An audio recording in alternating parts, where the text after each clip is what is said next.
नमस्कार। SNTGS point में आपका हार्दिक स्वागत है। टॉप 20 बहुविकल्पी प्रश्नों को लेकर के उपस्थित हुए हैं जो मुद्रा और बैंकिंग से संबंधित है, जो कहीं न कहीं किसी न किसी रूप में हर परीक्षाओं में पूछे जाते हैं या पूछे जाएंगे। अतः हम लोग इन प्रश्नों को यहाँ देखते हैं। जैसे पहला प्रश्न है कि मौद्रिक नीति का निर्माण भारत में कौन करता है? सेबी, RBI, वित्त मंत्रालय या योजना आयोग? तो इसका सही जवाब होगा RBI।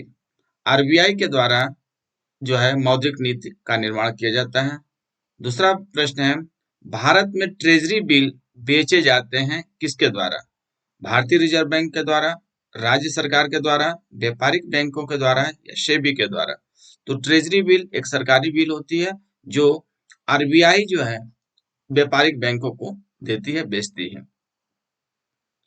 निम्नलिखित में से कौन भारतीय मुद्रा व्यापार का अंग नहीं है? IDBI, ICICI, मुद्रा व्यापार सहयोग निधि और भारतीय रिजर्व बैंक यानी कि RBI। तो इसका सही जवाब होगा मुद्रा व्यापार सहयोग निधि। यह भारतीय मुद्रा व्यापार का अंग नहीं है, बाकी सभी तीनों हैं। निम्नलिखित में से कौन एक अप्रासंगिक मतलब इन चारों में एक जो है सही नहीं है। तीन सही है, तीन एक जैसे काम करते हैं, जबकि चौथा एक जैसे काम नहीं करता है। तो ऑप्शन है सेंसेक्स, निफ्टी, BSE, सेप्स। तो सही जवाब है सेप्स, क्योंकि सेंसेक्स, निफ्टी और BSE ये तीनों जो है शेयर बाजार से संबंधित हैं, जबकि वह सेप्स जो है मुद्रा बाजार से संबंधित है। भारत में मुद्रा संबंधी नोटों की निर्गमन प्रणाली आधारित है अनुपातिक कोष प्रणाली पर, न्यूनतम कोष प्रणाली पर, स्थिर विनिमय दर प्रणाली पर, पूर्ण परिवर्तनशीलता प्रणाली पे। तो मुद्रा संबंधी जो नोटों का निर्गमन प्रणाली है वह है न्यूनतम कोष प्रणाली पर। ध्यान रहे 1956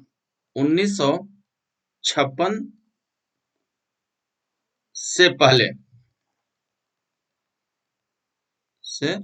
पहले भारत में अनुपातिक कोष प्रणाली था, लेकिन 1956 के पश्चात भारत में न्यूनतम कोष प्रणाली आ गया, जो एक जो सोने या सिक्कों पैसे को जो बर्बाद न हो, क्षरण न हो, इसलिए एक न्यूनतम जो है कोष रखा गया, जो आज के डेट में 200 करोड़ के बराबर रखा जाता है। 200 करोड़ रुपए के बराबर रखा जाता है।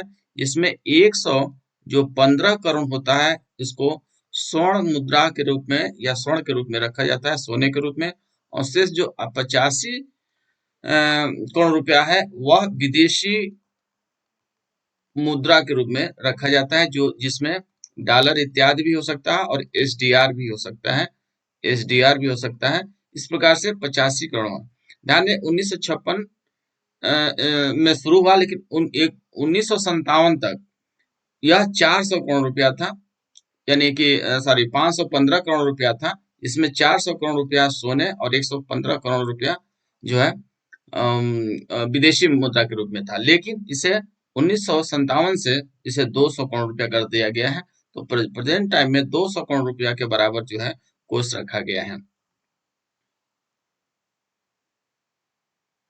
मुद्रा की दशमलव प्रणाली के साथ प्रचलित नया पैसा कब पैसा हो गया? तो इसका ऑप्शन है 1 अप्रैल 1957, 1 अप्रैल 1965, 2 अक्टूबर 1961, 1 जून 1964। तो इसका सही जवाब होगा वह 1 जून 1964 होगा। थोड़ा सा यहाँ पे इस पर चर्चा करने की जरूरत है। ध्यान रहे कि जब दशमलव प्रणाली की जो शुरुआत मानी जाती है वह 1 अप्रैल 1957 से मानी जाती है, जिसमें पैसा शब्द, नया पैसा शब्द आया था। लेकिन ये 1957 से लेकर के 1964 तक यह चलता रहा। लेकिन 1964 के बाद यह नया शब्द को हटाकर केवल पैसा रखा गया था। यह पैसा शब्द जो है 1964 में आया था। और दशमलव प्रणाली का मतलब हुआ 1957 से पहले पैसा नहीं न होकर के अन्ना या पाई होता था, या पाई होता था। जैसे आप हम सुने होंगे 4 आना, 16 आना, है ना, 1 पाई, 2 पाई। तो ये पाई और अन्ना उससे पहले 57 से पहले था। उसके बाद जो है 1957 से पैसा आ गया, नया पैसा आ गया, और 1964 से केवल पैसा रह गया। प्रश्न थोड़ा सा कंफ्यूजन वाला है, इसलिए इसको आप ध्यान से देखेंगे। निम्नलिखित में से कौन सा एक राष्ट्रीयकृत बैंक नहीं है? Bank of Baroda, Canara bank, ICICI bank और पंजाब नेशनल बैंक। राष्ट्रीयकृत बैंक नहीं है, मतलब जो नेशनलाइज नहीं है, तो इसमें होगा आईसीआईसीआई बैंक। यह एक निजी बैंक है न, और बाकी सब बैंक जो है नेशनलाइज है, राष्ट्रीयकृत है, सरकारी है। लीड बैंक का कार्य किया जाता है भारतीय स्टेट बैंक के द्वारा, भारतीय रिजर्व बैंक के द्वारा, किसी भी बैंक के द्वारा, और इस कार्य हेतु नामित बैंक के द्वारा। तो लीड बैंक योजना 1969 से शुरू किया गया था, जिसका लक्ष्य था कि बैंक की जो सुविधाएं हैं सब ग्रामीण क्षेत्रों तक फैलाया जाए, हर व्यक्ति इससे जुड़ सके। इसलिए जो लीड बैंक योजना है वह हर जिले में एक बैंक जो है लीड बैंक का काम करता है। इसके लिए सही जवाब होगा डी। इसमें किसी भी बैंक को नामित किया जाता है, सामान्यतः उस बैंक को नामित किया जाता है जिसकी शाखाएं उस जिले में सर्वाधिक फैली हुई होती है। फैली शब्द इसलिए हम बोल रहे हैं कि शाखाएं तो कम अधिक शहर में ज्यादा खुल सकती हैं, गांव में कम खुल सकती हैं, लेकिन सर्वाधिक भी हो, मैक्सिमम, और वह ग्रामीण क्षेत्रों तक भी फैली हुई है, ऐसे बैंकों को ही लीड बैंक का दर्जा दिया जाता है। भारत का सबसे बड़ा व्यापारिक बैंक कौन सा है? NABARD, state bank of India, ICICI bank, union bank of India. तो व्यापारिक बैंक के रूप में सबसे बड़ा बैंक जो है स्टेट बैंक है, एसबीआई है। लेकिन ध्यान देने वाली बात है कि वर्तमान में एसबीआई तो है, लेकिन अगर मान लीजिए कभी ऑप्शन में एसबीआई ना है तो दूसरे नंबर पर एचडीएफसी है, एचडीएफसी बैंक, और तीसरे नंबर पर आईसीआईसीआई है। ये चौथे नंबर पे पीएनबी इत्यादि हैं। तो इसमें इसका सही जवाब होगा स्टेट बैंक ऑफ इंडिया। किस बैंक ने सर्वप्रथम चीन में अपनी शाखा खोली थी? IDBI bank, HDFC bank, state bank of India, Punjab national bank. तो सही जवाब है एसबीआई यानी स्टेट बैंक ऑफ इंडिया ने अपना खाता खोला था, शाखा खोला था। बैंक दर वह दर है जिस पर एक बैंक पब्लिक को उधार देता है। आरबीआई पब्लिक को उधार देता है, आरबीआई वाणिज्यिक बैंकों को उधार देता है, भारत सरकार अन्य देशों को उधार देता है। बैंक दर यानी बैंक रेट क्या होता है? तो बैंक रेट वह दर होता है जिस पर आरबीआई वाणिज्यिक बैंकों को दीर्घकालीन ऋण देता है, दीर्घकालीन ऋण देता है। इसे हम पुनर्बट्टा दर भी कहते हैं, पुनर्बट्टा दर भी कहते हैं, या पुनर्कटौती दर भी कहते हैं, पुनर्कटौती दर भी कहते हैं।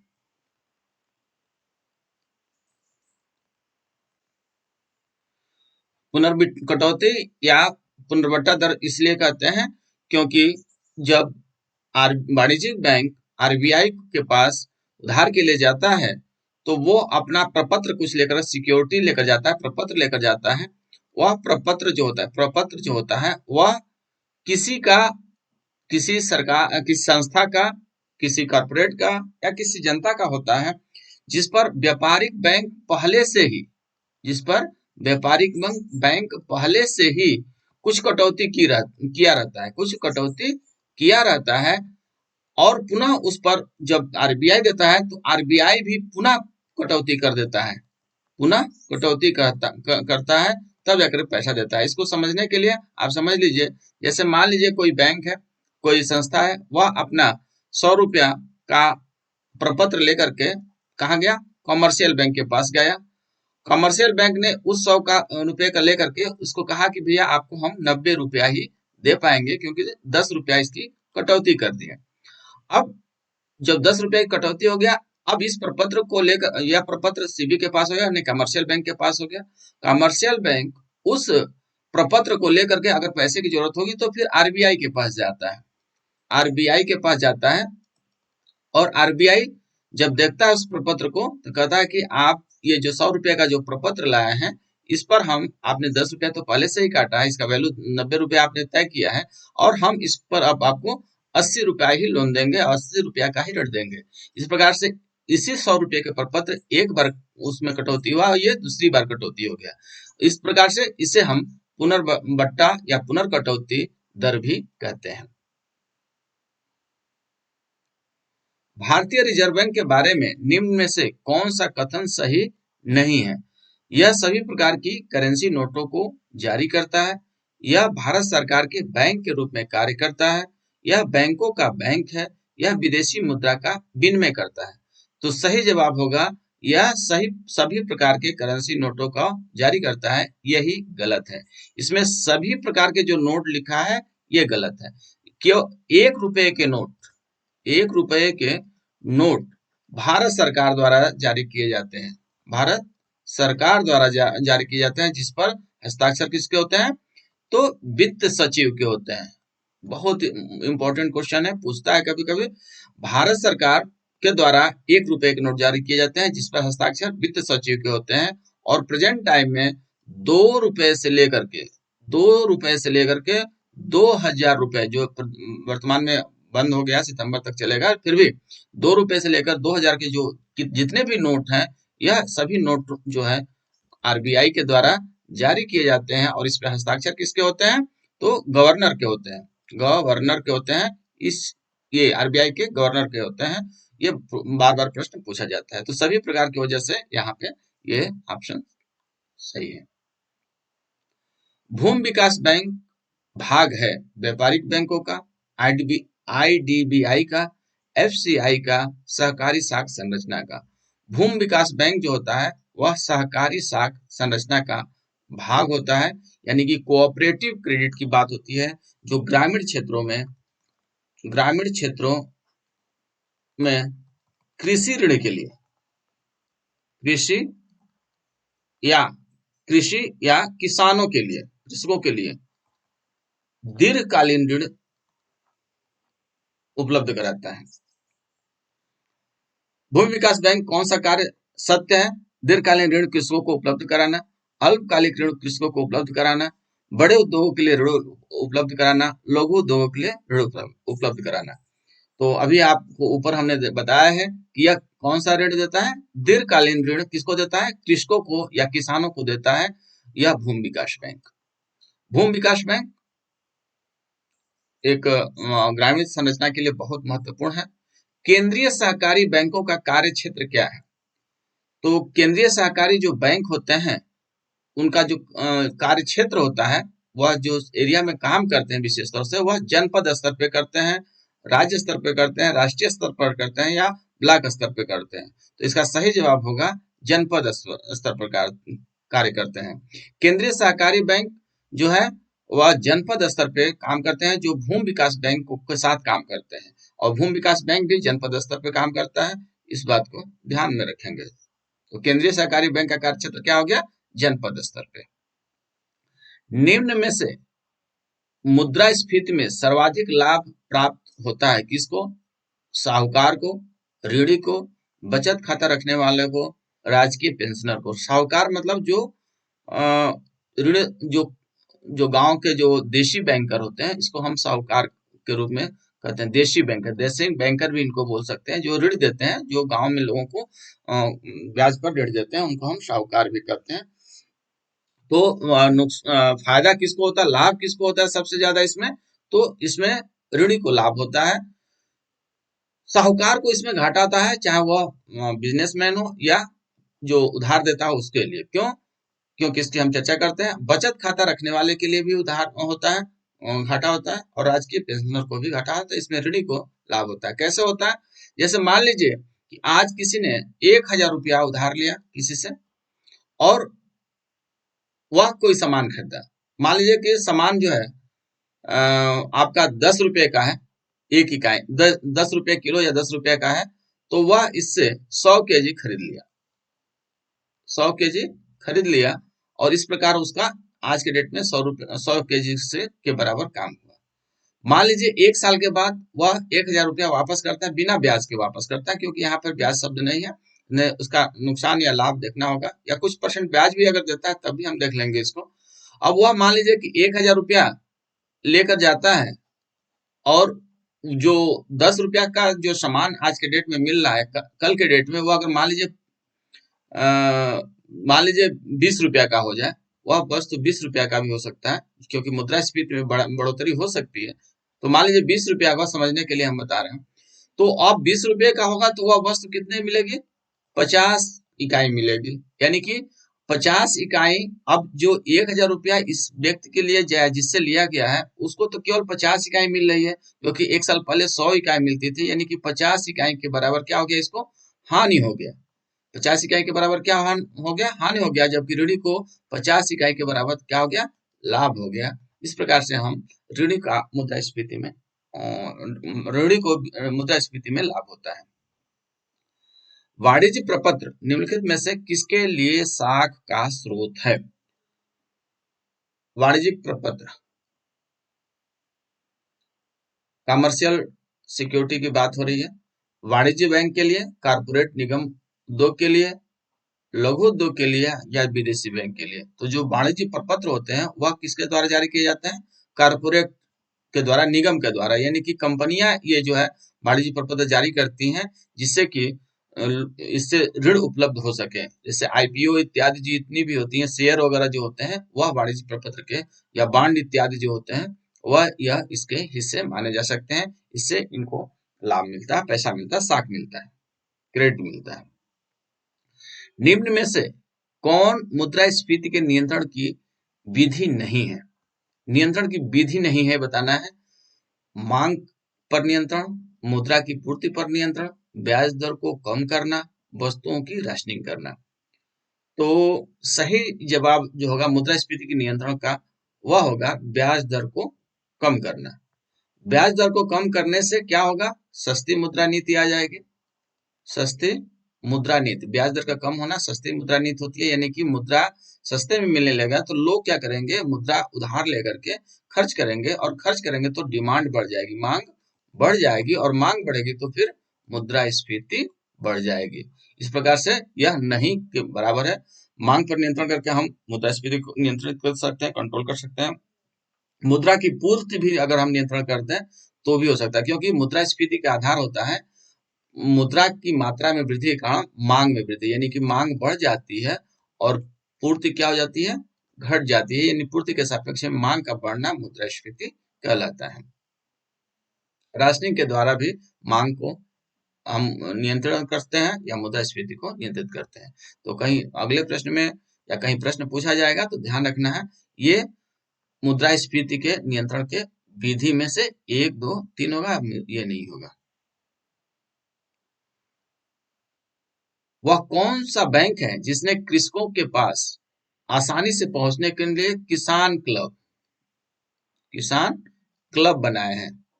तो ऑप्शन है क्षेत्रीय ग्रामीण bank, Punjab national bank, Allahabad bank, भारतीय स्टेट बैंक। तो सही जवाब होगा भारतीय स्टेट बैंक। भारतीय स्टेट बैंक किसानों को तक पहुंचने के लिए किसान क्लब बनाया है, जिससे किसानों तक उनकी पहुंच हो सके। भारत में भविष्य निधि यानी कि पीएफ, जिसे प्रोविडेंट फंड कहते हैं, क्या है? संविदा आधारित बचत है, और शेष बचत है, स्वैच्छिक बचत है, या नियोक्ता की बचत है? तो जो प्रोविडेंट होता है, पीएफ होता है, वह जो होता है संविदा आधारित बचत होता है। क्यों होता है? क्योंकि इसमें जो एक संस्था होती है और जो संस्था में काम करने वाले कर्मचारी होते हैं, मतलब इम्प्लाई और इम्प्लायर दोनों के कॉन्ट्रैक्ट पे ये पीएफ खुलता है, और इसमें संस्था का भी कंट्रीब्यूशन होता है और कर्मचारी का भी कंट्रीब्यूशन होता है। ये दोनों मिल करके ये पीएफ खोलते हैं, प्रोविडेंट फंड खोलते हैं, और फिर रिटायरमेंट के बाद इनको कर्मचारी को मिल जाता है। तो संस्था और कर्मचारी का ये क्या होता है, एक कॉन्ट्रैक्ट होता है, संविदा होता है। संविदा पर होता है कि भैया आपको हम 10%, 8%, जो भी आप जितना कंट्रीब्यूशन आप करेंगे उतना कंट्रीब्यूशन हम भी करेंगे और आपको रिटायरमेंट के बाद आपको हम दे देंगे। जो 21वां प्रश्न है, यह प्रश्न का जवाब आप लोग को देना है कमेंट बॉक्स में। जब कमेंट बॉक्स में देंगे तो उसका उत्तर हम देते रहेंगे। 8 जून 2023 में भारतीय रिजर्व बैंक द्वारा बैंक रेट कितना निर्धारित है? ऑप्शन है 6.75, 6.50, 6.25 और 6.00। तो इसका जवाब आपको कमेंट बॉक्स में देना है।